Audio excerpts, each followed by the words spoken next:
1장입니다. 하나님의 말씀 빌립보서 1장 12절부터 18절까지 제가 봉독을 해드리겠습니다.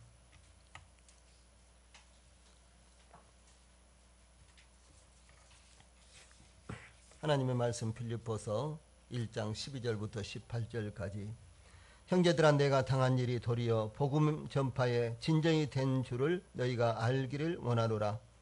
이러므로 나의 매임이 그리스도 안에서 모든 시위대 안과 그 밖에 모든 사람에게 나타났으니 형제 중 다수가 나의 매임으로 말미암아 주 안에서 신뢰함으로 겁없이 하나님의 말씀을 더욱 담대히 전하게 되었느니라. 어떤 이들은 투기와 분쟁으로 어떤 이들은 착한 뜻으로 그리스도를 전파하나니 이들은 내가 복음을 변증하기 위하여 세우심을 받은 줄 알고 사랑으로 하나 그들은 나의 매임에 괴로움을 더하게 할 줄로 생각하여 순수하지 못하게 다툼으로 그리스도를 전파하느니라. 그러면 무엇이냐? 거칠애로 하나 참으로 하나 무슨 방도로 하든지 전파되는 것은 그리스도니 이로써 나는 기뻐하고 또한 기뻐하리라. 아멘. 자, 앞에 보시고 한번 같이 읽읍시다. 시작. 형제들아 내가 당한 일이 도리어 복음 전파의 진정이 된 줄을 너희가 알기를 원하노라. 이러므로 나의 매임이 그리스도 안에서 온 시위대 안과 그 밖에 모든 사람에게 나타났으니 형제 중 다수가 나의 매임으로 말미암아 주 안에서 신뢰함으로 겁없이 하나님의 말씀을 더욱 담대히 전하게 되었느니라. 어떤 이들은 투기와 분쟁으로 어떤 이들은 착한 뜻으로 그리스도를 전파하나니 이들은 내가 복음을 변증하기 위하여 세우심을 받은 줄 알고 사랑으로 하나 그들은 나의 매임과 괴로움을 더하게 할 줄로 생각하여 순수하지 못하게 다툼으로 그리스도를 전파하느니라. 그러면 무엇이냐? 거칠애로 하나 참으로 하나 무슨 방대로 하든지 전파되는 것은 그리스도니 이로써 나는 기뻐하고 또한 기뻐하리라. 아멘. 예, 오늘은 지금 우리가 함께 읽은 빌립보서 1장 12절로 18절 말씀을 통해서 복음 전도란 무엇인가 이런 주제로 가장 기본적인 이와 같은 말씀을 제가 드리기를 원합니다. 이 말씀을 통해서 사랑하는 우리 성도들이 이 복음 전도에 대해서 다시 분명한 이와 같은 개념을 갖고 계시기를 원하고 또 뿐만 아니라 복음 전도가 얼마나 중요한 것인가 또 복음 전도가 우리 그리스도인들에게 있어서 어떤 의미를 갖고 있는가 이런 부분에 대해서 분명한 이와 같은 깨우침이 있으시기를 바랍니다. 전도는 주 예수님의 지상 명령입니다. 이 말씀을 제가 지난주에도 드렸습니다. 모든 성도들에게 하나님께 예배 드리듯이 전도는 당연한 것이며 우리에게 주어진 명령이라는 것입니다. 어떤 사람은 그리스도인이라고 하면서도 오늘날 듣지도 않은 사람들에게 우리가 전할 필요가 뭐가 있느냐 이렇게 이야기합니다마는 그러나 구원하는 것은 어떤 영혼을 구원하는 것은 우리 책임이 아닙니다. 그러나 우리가 그 사람들에게 복음을 전하는 것은 우리의 책임이요 우리들에게 주신 지상명령이라는 사실을 우리 성도들이 분명하게 알고 있어야만 되는 것입니다. 하나님께서 우리를 구원하신 것은 이 복음을 전하게 하기 위함입니다. 우리를 구원하시고 이 땅에 두신 것은 우리로 하여금 복음을 전하기 위한 목적입니다. 만약 그런 목적이 아니라면 우리는 이 땅에 더 머물러야 할 아무런 이유가 없습니다. 하나님께서 그 아들까지도 십자가에 희생하시고 우리를 이제 그 값으로 사셨는데 죄악이 범람하며 유혹이 들끓는 이 사탄의 땅에서 우리는 우리를 이 세상에 더 이상 두실 하등의 이유가 없다는 것입니다. 또 뿐만 아니라 왜 우리가 빛과 소금의 직분을 가졌습니까? 왜 우리가 이 세상에서 빛으로 나타나야 하며 소금으로 나타나야 합니까? 우리가 복음이 돼야 되며 우리 자신들이 복음이 돼야 되며 우리가 하나님의 말씀이 돼야 되기 때문에 그렇습니다. 하나님께서는 우리가 작은 예수로 세상에서 살고 작은 예수로 세상에서 나타나기를 원하는 것입니다. 이 말씀을 통해서 제일 첫 번째로 우리는 왜 전해야 되는가 이런 부분부터 상고를 하겠습니다. 즉, 이 전도의 목적이 무엇인가? 이런 말씀입니다. 예, 전도의 목적이 무엇일까요? 즉, 전도의 동기가 무엇이냐? 이런 의미입니다. 이 사도 바울은 빌립보서에서 다음과 같이 우리가 본문으로 읽은 이와 같은 말씀을 우리가 다시 한번 상고해 보기를 원합니다. 이 형제들아, 내가 당한 일이 도리어 복음 전파에 진전이 된 줄을 너희가 알기를 원하노라. 이러므로 나의 매임이 그리스도 안에서 온 시위대 안과 그 밖에 모든 사람에게 나타났으니 형제 중 다수가 나의 매임으로 말미암아 주 안에서 신뢰함으로 겁없이 하나님의 말씀을 더욱 담대히 전하게 되었느니라. 어떤 이들은 투기와 분쟁으로, 어떤 이들은 착한 뜻으로 그리스도를 전파하나니 이들은 내가 복음을 변증하기 위하여 세우심을 받은 줄 알고 사랑으로 하나 그들은 나의 매임에 괴로움을 더하게 할 줄로 생각하여 순수하지 못하게 다툼으로 그리스도를 전파하느니라. 그러면 무엇이냐? 거칠애로 하나 참으로 하나 무슨 방도로 하든지 전파되는 것은 그리스도니 이로써 나는 기뻐하고 또한 기뻐하리라. 이렇게 말씀을 하고 있습니다. 이 사도 바울이 복음을 전하는 것 때문에 이 로마의 감옥에 갇힌 것이 오히려 복음의 퇴보가 되고 복음을 전하는 것이 중단된 것이 아니라 오히려 복음의 진보, 즉 복음이 전파되는 계기가 되었다라고 이렇게 12절과 13절에 밝히고 있습니다. 이 사도 바울은 로마의 감옥에 갇혔지만 그를 지키는 이 간수들과 그 다음에 이 황제의 시위대들에게까지도 이 복음이 전파되는 계기가 되었습니다. 다시 말해서 사도 바울은 로마의 감옥에 갇혔지만 그리고 앞으로 어떤 이제 결과가 나올지도 몰랐지만 그러나 그를 지키는 간수들 그리고 황제의 시위대에게까지도 복음이 전파됐으니까 사도 바울이 로마 감옥에 갇힌 것은 오히려 복음이 널리 많은 사람들에게 전파되는 계기가 되었다. 이 복음의 진보가 되었다라고 이렇게 밝히고 있는 것입니다. 또한 이 사도 바울이 복음을 위해서 감옥에 갇히게 되고 이 고난을 당하게 되니까 복음을 당하게 되니까 이것이 오히려 복음을 전하는 계기가 되었다라고 이렇게 말씀하고 있는 것입니다. 무슨 말인고는 이 형제 중에 다수가 이제 이 사도 바울이 복음 때문에 이제 감옥에 갇히게 되니까 사도 바울이 이렇게 복음을 위해서 헌신하는구나. 이 사도 바울이 복음을 위해서 이렇게 이제 감옥에 갇히면서까지도 복음을 위해서 이렇게 이제 수고하고 헌신하는구나. 이런 생각을 가지고 더욱더 사도 바울을 신뢰하고 하나님을 신뢰함으로 말미암아 아주 담대하게 하나님의 말씀을 더욱더욱 전하게 되었다라고 하는 사실입니다. 그래서 이 사도 바울이 로마의 감옥에 갇히게 되고 고난을 받는 것이 오히려 이제 많은 성도들에게 격려가 되고 동기가 되었다라고 하는 것입니다. 우리도 그러므로 이 말씀을 통해서 우리가 교훈을 받을 수 있는 것은 무엇인고는 우리 성도들에게도 이제 복음을 전하면서 참 애를 쓰고 고생을 하고 수고를 하는 이런 성도들을 보면서 그것이 우리 성도들에게 격려가 되고 도전이 돼야 된다는 것입니다. 나는 그렇게 시간을 내서 복음을 전할 만한 시간이 없어. 나는 복음을 위해서 그렇게 헌신할 만한 그와 같은 어떤 여유가 없어. 그러면서 그저 나와가는 아무런 상관없어. 이런 생각을 가지는 것이 아니라 이 다른 성도들의 복음을 위해서 수고하는 다른 성도들의 이와 같은 수고가 우리 성도들에게도 동일하게 복음을 전할 수 있는 이와 같은 동기가 되고 동기부여가 되고 그리고 본이 돼야 된다는 사실을 이렇게 말씀하고 있는 것입니다. 그 다음에 이제 보면은 이 복음을 전하는데 어떤 이들은 투기와 분쟁으로 어떤 이들은 착한 뜻으로 그리스도를 전했습니다. 그래서 이 착한 뜻으로 이 복음을 전하는 이와 같은 성도들은 사도 바울이 복음을 위해서 세워졌는데 사도 바울이 지금 감옥에 들어가서 복음을 전하기가 어려우니까 우리라도 이 사도 바울이 전하는 복음을 우리라도 그 자리를 메워서 그 자리를 대신해서 전해야 되지 않겠냐 이렇게 하면서 더욱더욱 헌신적으로 복음을 전했다는 것이죠. 그런데 또 어떤 분들은 투기와 분쟁으로 복음을 전했다라고 그랬습니다. 그리고 나서 17절에 그들은 나의 매임에 괴로움이 나의 매임에 그러니까 사도 바울이 감옥에 갇힌 것에 대해서요 괴로움을 당하게 할 줄로 생각하여 순수하지 못하게 다툼으로 그리스도를 전했다라고 이렇게 증가하고 있습니다. 무슨 말인 거는 뭐 사도 바울이 없다 그래서 우리가 복음 전할 수 없어? 뭐 사도 바울이 없다 그래서 우리가 뭐 복음을 전할 수가 없는 것도 아니고 복음이 뭐 전파되지 않는 것도 아니냐? 뭐 사도 바울 감옥에 갇혀도 상관없어. 우리가 전하면 돼. 이런 식으로요. 투기와 분쟁으로 시기하는 마음으로 또 다툼으로 이렇게 복음을 전하는 사람들도 있었다는 것이죠.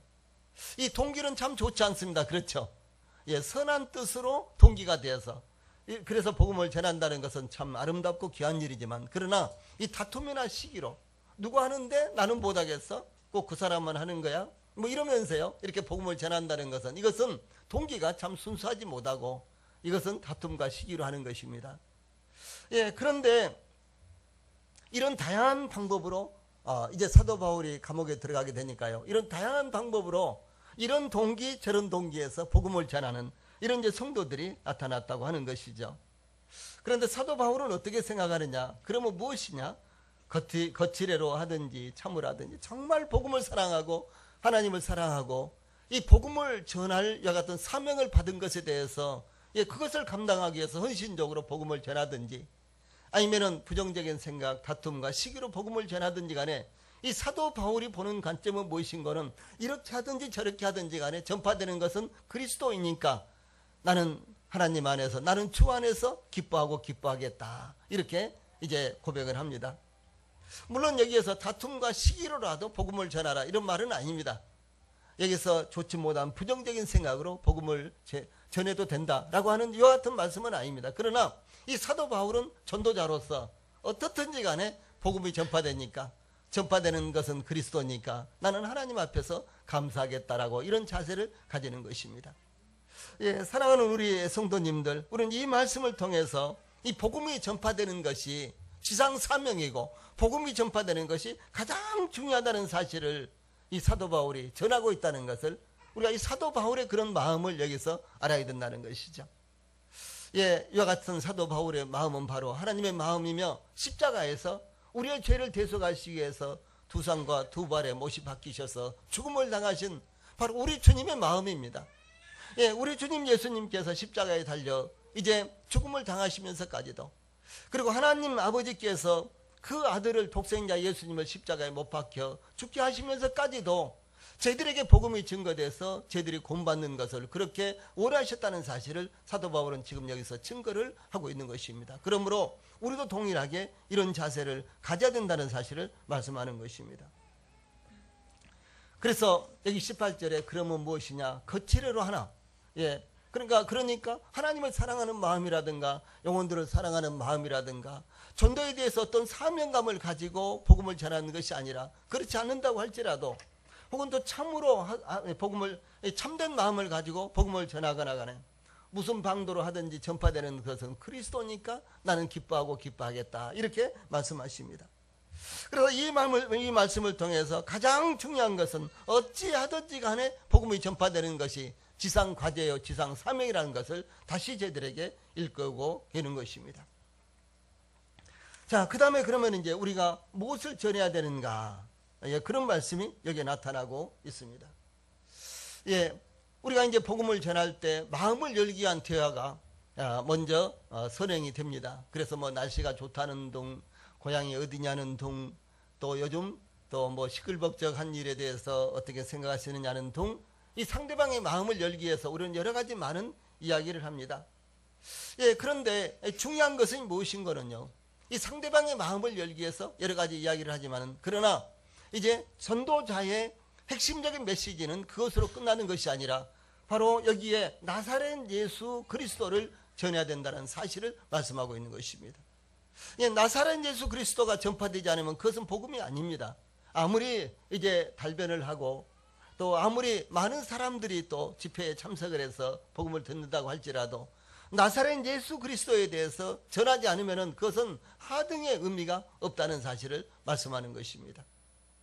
예, 우리는 이제 복음을 전할 때 먼저 마음을 열기 위해서 주변 이야기를 하는데 그러면서 이제 주변 이야기를 하다가 복음을 전하려고 하면은 훌쩍 가버린다든가 시간이 없다든가 그런 경우들을 참 많이 경험을 합니다. 예, 그런다고 할지라도 중요한 것은 처음부터 예수 천국, 불신지옥 이렇게 해서는 복음이 안 들어가잖아요. 오히려 욕만 먹는 경우가 참 많습니다. 지금도 저 종로이나 광화문이나 뭐 등등 전철이나, 요즘은 전철은 좀 덜 다닌 것 같아요. 요즘 전철 타본 지가 별로 오래됐는데, 그래서 요즘은 이제 그런 일이 많지는 않습니다만, 과거에는 그저 줄줄이 불신지옥, 믿음 예수 천국 이러면서 이제 프랑카드 들고 십자가 들고 이렇게 다니는데, 오히려 욕을 먹는 경우가 참 많이 있잖아요. 이것은 이 동기부여가 안 됐기 때문에 그렇습니다. 다시 말해서 상대방의 마음을 여는 것이 먼저 중요한데, 상대방의 마음을 열지를 못하기 때문에 오히려 욕만 먹는다는 것이죠. 불신지옥, 예수천국 얼마나 좋습니까? 그렇죠? 믿는 저희들이 그것을 참 묵상을 하면 너무너무 참 성경적이고도 좋은 메시지입니다. 그러나 마음을 열지 않을 때 오히려 욕만 먹고, 이 동일하게 이 복음의 메시지가 아무리 확실하다고 할지라도, 그리고 분명하다고 할지라도 먼저 마음을 여는 것이 그만큼 중요한 것입니다.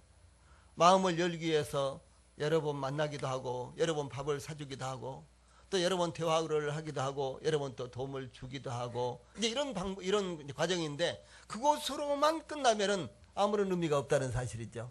중요한 것은 이제 한 가지 추구할 것은 무엇인가, 이거는요, 마음을 열기 위해서 어떤 일을 하든지 간에 그 최종 목표는 바로 나사렛 예수 그리스도를 전하는 것이라는 사실을 우리 성도들이 잊어서는 안 되는 것입니다. 오늘날 저 일반적인 교회에 수도 없이 많은 사람들이 모이지만은, 중요한 것은 인생 철학을 전하고, 그 다음에 세상을 어떻게 살 것인가 하고 삶의 방법을 전하지, 거기에 나사렛 예수 그리스도를 전하지 않기 때문에 그의 역사가 일어나지 않고, 또 뿐만 아니라 복음이 없어져 버리는 것입니다. 이건 참으로 불행한 일입니다.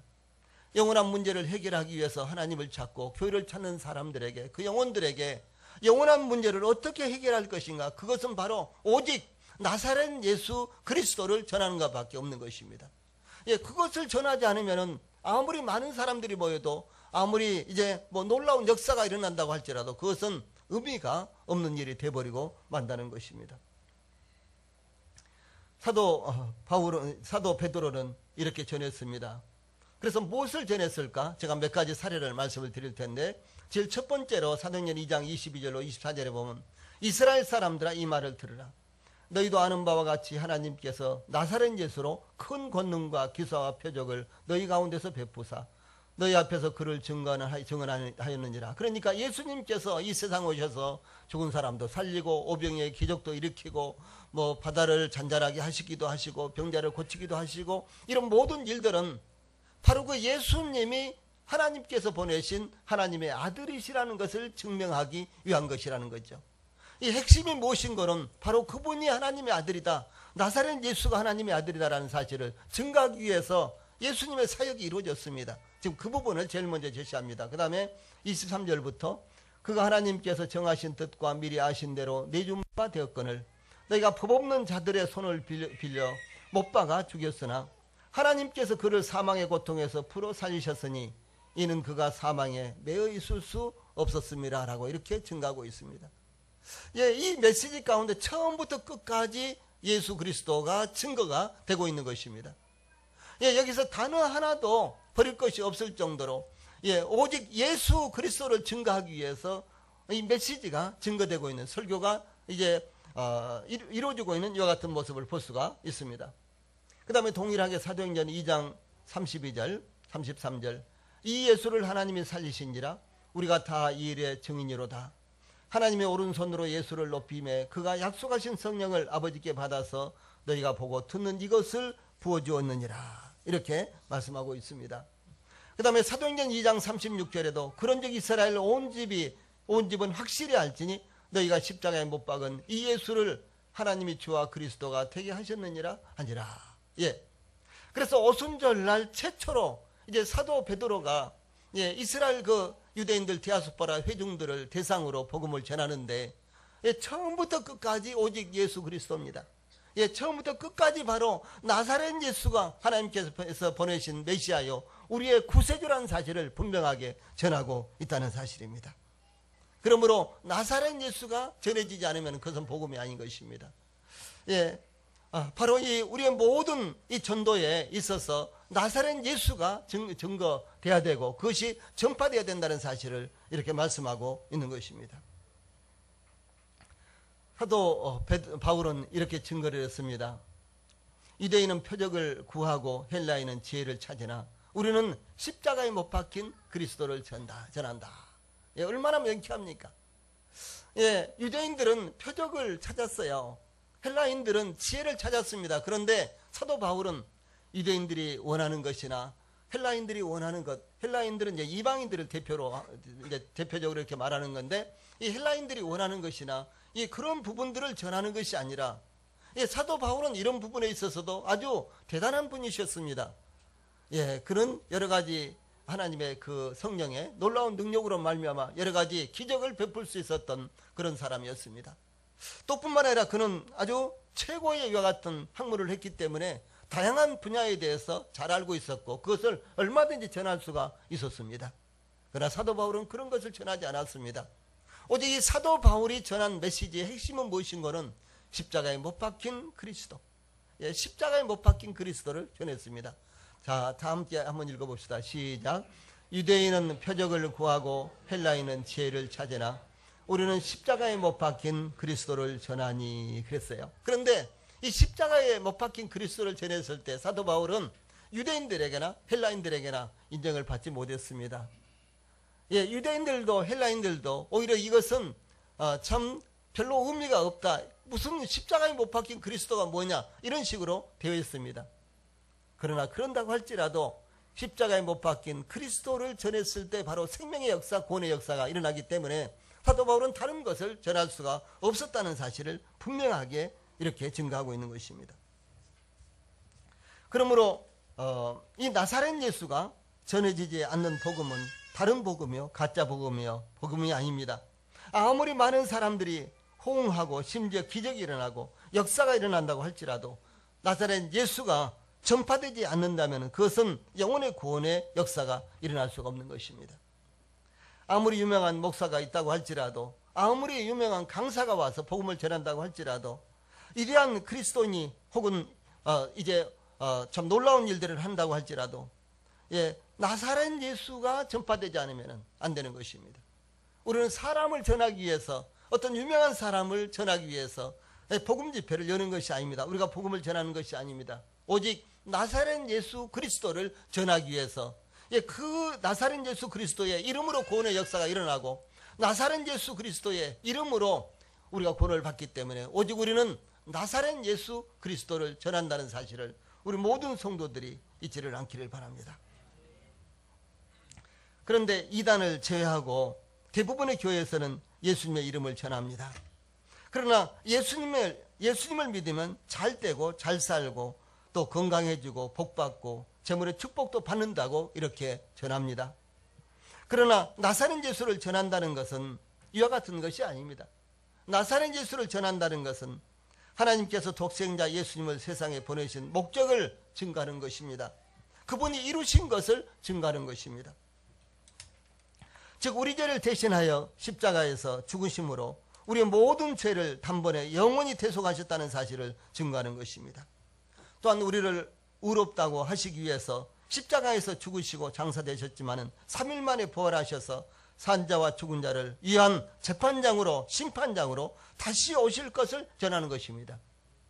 주 예수님의 메시지가 바로 그였어요. 주 예수님의 생애가 바로 그것이었습니다. 그래서 우리는 바로 그것을 전하는 것입니다. 뿐만 아니라 이 사실을 믿음으로 받아들인다면 받아들인 모든 사람들이 구원을 얻는다는 이 사실도 우리는 전하는 것입니다. 이것이 바로 나사렛 예수를 전하는 것이요, 성경적인 복음이요, 구원을 얻는 복음을 전하는 것입니다. 바로 우리들에게 전파된, 우리들에게 전해진 이 복음, 우리는 그 복음을 바로 다른 사람들에게 전했을 때 이 복음의 역사가 일어날 수가 있다는 사실을 말씀하는 것입니다. 세 번째로 그러면 어떻게 전도해야 되는가, 이런 부분들을 살펴보겠습니다. 이 복음을 전하는 것은 복음 집회를 통해서도 전할 수가 있고, 또 그런가 하면 개인전도, 노방전도, 병원전도, 카페전도를 통해서도 전할 수가 있습니다. 우리는 이런 방법으로 지금 복음을 전하고 있습니다. 그래서 우리처럼 카페 전도를 통해서 복음을 전할 때 많은 사람들을 만날 수가 있지만, 그러나 그 사람을 다시 만난다는 보장이 없기 때문에 이것도 한계가 있는 것입니다. 그런데 이 가장 중요한 전도는 바로 관계전도입니다. 그래서 이 관계전도를 통해서 복음을 전하는 것은 그 무엇보다도 더 효과적인 것입니다. 특히 오늘날은 정보의 홍수 시대에 우리가 살아가고 있기 때문에 좀처럼 관심을 두지 않으려고 하는 것이 오늘날 현대인들의 모습입니다. 그러므로 서로 신뢰할 수 있는 분들에게 복음을 전하는 것이야말로 가장 효과적이라고 할 수 있습니다. 충분히 관계를 맺고, 그리고 사도 바울이 고린도에서 복음을 전할 때요, 처음에는, 그러니까 사도행전 18장에 보면 초기에는 사도 바울이 고린도에 가서 복음을 전했는데 많은 유대인들이 아주 극성스럽게 반대를 했습니다. 악착같이 반대를 했습니다. 그래서 이제 사도 바울이 고린도를 떠나려고 이렇게 하면서 고린도 성에 나와서 그 발에 묻은 먼지를 이렇게 털어버리면서, 거기에 평가가 무엇인 거는요, 사도 바울과 친해서 믿는 사람들이 거기 있었어요. 사도 바울과 친해서 믿는 사람들이요. 또 실제적으로 이제 서양 문화는요, 논리적인가 하면은 이 동양 문화는 정적인 이와 같은 문화라고 이렇게 이야기합니다. 다시 말해서 동양 문화는 충분히 굽고 삶고 이렇게 해야지만 친해지고 받아들이는 이런 문화예요. 이 서양에서는 그런 것이 없어도, 서론이 없어도 그것이 논리적으로 합당하면 받아들이고 아니면 배척하고 이런 문화입니다. 그런데 이 동양 문화는 충분히 그야말로 지지고 볶고 이제 이런 관계가 이루어지지 않으면은 쉽사리 신뢰하지 않고 쉽사리 받아들이지 않은 이와 같은 문화가 소위 동양 문화입니다. 그래서 우리 성도들이 복음을 전하기 위해서는 노천에서 만나든지 아니면은 지하철 카페에서 만나든지 아니면 병원에서 만나든지 간에 우리 성도들이 충분하게 관계를 맺어야 되는 거예요. 아주 끈덕진 관계, 끈질긴 관계, 이런 관계가 맺어졌을 때 비로소 복음을 전할 수 있는 관계가 된다는 사실을 우리 모든 성도들이 잊어서는 안 되는 것입니다. 사도 바울은 복음을 전하기 위해서 제1차 전도부터 시작해서 제3차 전도 여행까지 이렇게 전도를 하면서 소아시아에서 마게도냐까지, 이란, 이라크, 시리아와 터키 이런 데는 이제 소아시아죠. 그리고 이제 발칸 반도의 남단 이 그리스까지 이렇게 여행을 하면서 복음을 전했습니다. 이것이 1차, 2차, 3차 전도에서 나타난 것입니다. 이제 2차 전도에서 이 발칸 반도는 유럽에 속하기 때문에 이제 유럽으로 건너가서 복음을 전하게 되는 이와 같은 계기가 되었는데, 이제 사도 바울은 그것으로 끝나는 것이 아니라 이 죄수가 되어서 로마에 압송되어 2년 동안 로마 감옥에 갇혀 있으면서 복음을 전했다는 사실입니다. 그래서 복음을 전하기 위해서 죄수가 될 수도 있었던 사도 바울, 복음을 전하기 위해서는 죄수로서도 그것을 하나님 앞에 감사했던 사도 바울의 이 복음에 대한 열정. 그래서 이제 사도 바울은 자신을 감시하는 시위대, 즉 이 간수들에게 복음을 전파하여 많은 사람들이 예수님을 구주로 영접하는 놀라운 역사가 일어날 수가 있었던 것입니다. 그래서 사도 바울이 감옥에서도 복음을 전했고 감옥에서도 역사가 일어났다.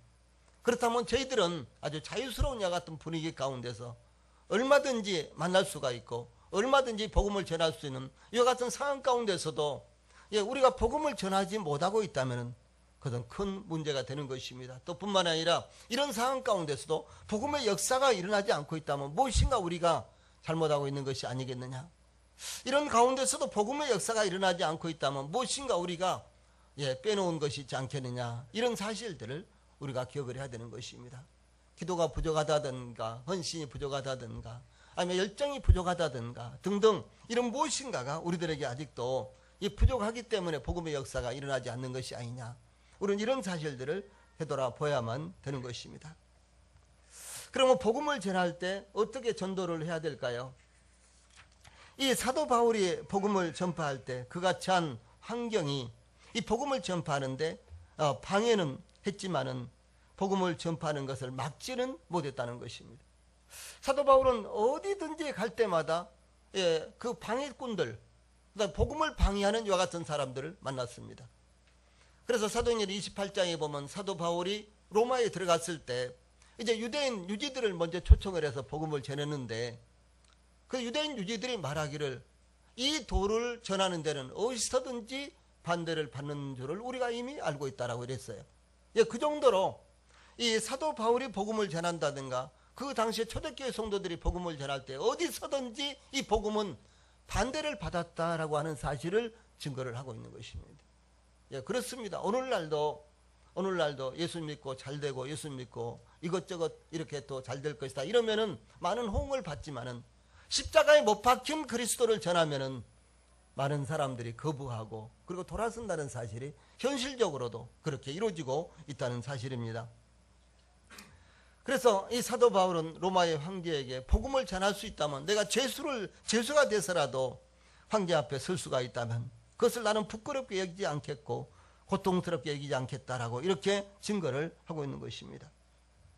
그래서 이제 바울이 이 복음을 전한다는 것 때문에 또 귀신을 쫓아낸다는 것 때문에 이 빌립보의 감옥에 갇혔을 때도 마찬가지였습니다. 예, 빌립보 감옥, 지하 감옥에 갇혀서 그야말로 습진하고 쥐들과 벌레들이 우글거리는 이와 같은 가운데 꽉 묶여서 이렇게 누워있는 상황 가운데서도 사도 바울은 크게 찬송하고 크게 기도하면서 그리고 하나님 앞에 이렇게 감사를 했다는 사실이죠. 그때 이제 옥문이 열리고 사도 바울이 자유의 몸이 되었는데 사도 바울은 그 감옥에서 속히 떠나기를 원하지 않고 그 간수장에게 복음을 전해서 그 온 가족이 다 구원을 받았습니다. 예, 우리라면 빨리 피하기 위해서 바빴을 수 있습니다. 또 그런가 하면은 도망치기 바빴을 수도 있습니다. 그러나 사도 바울은 간수장에게 복음을 전해서 그의 가족과 함께 구원을 받는 역사가 일어났던 것입니다. 제가 이제 이런 말씀을 드리는 것은 이 사도 바울의 이와 같은 이 복음 전도는 항상 끊기가 있는 이와 같은 복음 전도였다는 것이죠. 그래서 사도 바울의 이와 같은 끊기가 바로 유럽을 복음화하는데 복음화시키는데 성공을 했습니다. 로마의 황제 집안의 사람들이 하나둘 복음을 받아들이게 되었습니다. 그리고 결국 로마는 황제로부터 시작해서 모든 백성들이 복음을 받아들였습니다.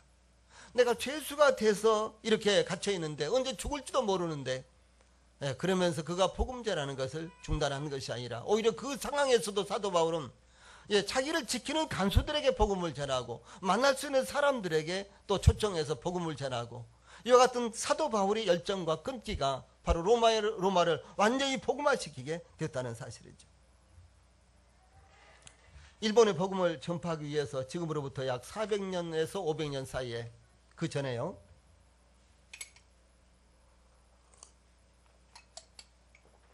그러니까 지금으로부터 약 400~500년 전에 일본의 복음을 전하기 위해서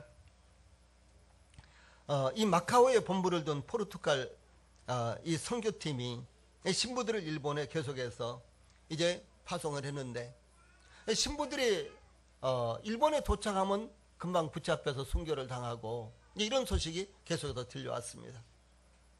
그러나 이제 이 포르투갈에 본부를 둔 일본 선교팀은 계속해서 신부들을 파송을 했습니다. 이 신부들은 대체적으로 26살, 28살 이렇게 젊은 신부들이었습니다. 그래서 계속해서 이 많은 순교가 이루어졌기 때문에 심지어 교황청에서도 일본 선교를 그만둬라, 중단시켜라. 그리고 이 신부들을 일본에 계속해서 보내는 것을 중단하라라고 이렇게 명령을 내렸습니다. 신부들이 가면 죽는 거예요. 순교를 당한 것입니다. 이런 상황이 이제 벌어졌는데 어떻게 되겠습니까? 그런데 포르투갈 현지에서도 그렇고 마카오에 본부를 둔 그 선교팀 안에서도 그렇고요. 순교의 소식이 들려오면 이번엔 내가 가겠습니다라고 자원하는 신부들이 계속해서 일어났습니다. 반복해서 계속해서 보냈는데도 가는 신부들마다 죽음을 당했는데 그런데도 불구하고 그렇다면 내가 가면 어떻게 되겠습니까? 틀림없이 순교를 당할 가능성이 거의 100%였습니다. 그런데도 불구하고 포르투갈 이 마카오 이 본부에서도 그렇고 이 포르투갈에서도 그렇고 내가 가겠습니다라고 자원하는 사람들이 계속해서 일어났습니다. 그런데 이런 이제 지망생들이 계속해서 있었는데 많은 신부들이 일본에 상륙하자마자 복음을 전하지도 못하고 죽음을 당했는가 하면은 많은 신부들이 순교를 당했습니다. 예, 그러나 이와 같은 끈질긴 복음 전도가 결국은 일본의 문을 여는데 성공을 했습니다. 그래서 일본이 우리나라보다도 한 400년, 500년 전에 개화가 됐죠. 예, 이런 놀라운 역사가 일어났다는 것이죠. 1844년은 5월 24일 인류 최초로 전신기를 통해서 워싱턴에서 64km 떨어진 볼티모어까지 이 모스부호가 전해지는데 성공을 했습니다. 아마 젊은 분들은 모스부호가 뭔지 알겠죠. 딴 따다단 딴 이렇게 이제 보내는 이 전신인데, 이런 부호를 1844년에 이 샘뮤얼 필리 브리즈 모스라는 이와 같은 사람이 그것을 개발해 가지고요 최초로 보내는데 성공을 했는데, 이 사람이 11년 동안 연구를 했는데 굉장히 많은 시련이 있었습니다. 예, 이것을 연구하고 있는 11년 동안에 가족들을 잃는 이와 같은 참사도 있었고, 그 다음에 그의 삶이라든가 생활이라든가 이런 것들이 도저히 그 연구를 지속할 수 없는 이와 같은 상황이 있었습니다. 그런데도 불구하고 이 샘뮤얼 모스는 끝까지 끈질기게 그것을 붙들고 연구한 결과 이것을 개발해내서 11년 만에 개발해냈습니다. 예, 그런데 이 샘뮤얼 이 모스는 이것을 개발하고 나서요 최초로 이 워싱턴에서 이 볼티모어에 보낸 이 모스부호로 못을 보내는 거는 민수기 23장 23절 하나님의 행하신 일이 어찌 그리 크냐, 이런 말씀을 보낸 거예요. 그리고 나서 이 모스가 간증을 하기를, 내가 끈질기게 이 모스부호를 개발해서 이것을 성공할 수 있었던 것은 오직 하나님을 믿는 신앙 때문이었다 라고 이렇게 고백을 하는 것입니다. 예, 사랑하는 우리 성도님들, 저희들은 참 끈질긴 것이 참 부족합니다. 우리가 먼저 실망하고, 우리가 먼저 손을 놔버리고, 우리가 먼저 중단하고 포기하고, 그런 일들이 참 많습니다. 그러나 이 성경에서도 보면 담대함과 인내가 바로 성공의 지름길이라고 이렇게 말씀하십니다. 그래서 사랑하는 우리 성도들이 세상에서 사업을 하든지 세상에서 무엇을 하든지 간에 그때도 끈질김이 있어야 되는 것입니다. 조그만 고통, 조그만 시련, 조그만 이와 같은 어떤 지친 것, 또 부정적인 것, 그런 것 때문에 일을 중단하면은 계속해서 시작은 해도 아무런 열매도 보지 못하고 계속해서 아무것도 얻지 못할 것입니다. 사랑하는 우리 성도님들, 주님 안에서도 우리는 끈질긴 헌신이 필요합니다. 끈질긴 도전이 필요합니다. 예, 인내가 필요합니다. 그것이 바로 전도를 성공적으로 이끌 것입니다. 아마 우리 성도들이 가정에서 부모님들이나 또 뭐 가족들에게 복음을 전할 때 핀찬만 듣는다거나 니나 잘 믿으라고 한다든가 그런 말을 참 많이 들을 것입니다. 저도 그런 말 참 많이 들었어요. 예, 우리 성도들도 아마 그런 말을 수시로 들을 것입니다. 그러나 그런 말들 때문에 물러서면은요, 우리 성도들이 그 가족들을 절대로 주님 앞에 인도하지 못합니다. 그러면 우리 성도들은 구원받고 가족들은 다 구원받지 못한다면은, 예, 이것이야말로 얼마나 안타까운 일이 됩니까? 이 세상에서 우리의 소원이 있다면 무엇입니까? 가까운 우리 가족들이 다 구원을 받고 함께 주님을 섬기는 것이죠. 그런데 이런 소원만 가지고 있어서는 절대로 이루어지지 않습니다. 이런 소원이 있다면은 그 소원을 붙들고요, 끈질기게 복음을 전해야 되는 것입니다. 여러 가지 시련이 있을 것입니다. 정말 그냥 중단하고 다시는 내가 복음을 전하지 않아, 뭐 이런 생각도 몇 번이나 들 수가 있을 것입니다. 그러나 끈질긴 도전, 끈질긴 이와 같은 복음 전도가 가족들을 주님 앞으로, 하나님 앞으로 인도할 수 있다는 사실을 우리 성도들이 기억을 해야 되는 것입니다.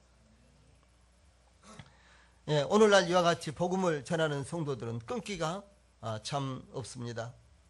예, 한번 찔러보고 중단하고 맙니다. 이 전도 대상자보다 더 먼저 포기를 하고 맙니다. 그러나 끈질긴 전도가 바로 성공하는 것입니다. 이 낚시를 하는 사람들은 아주 끈질기게 기다립니다.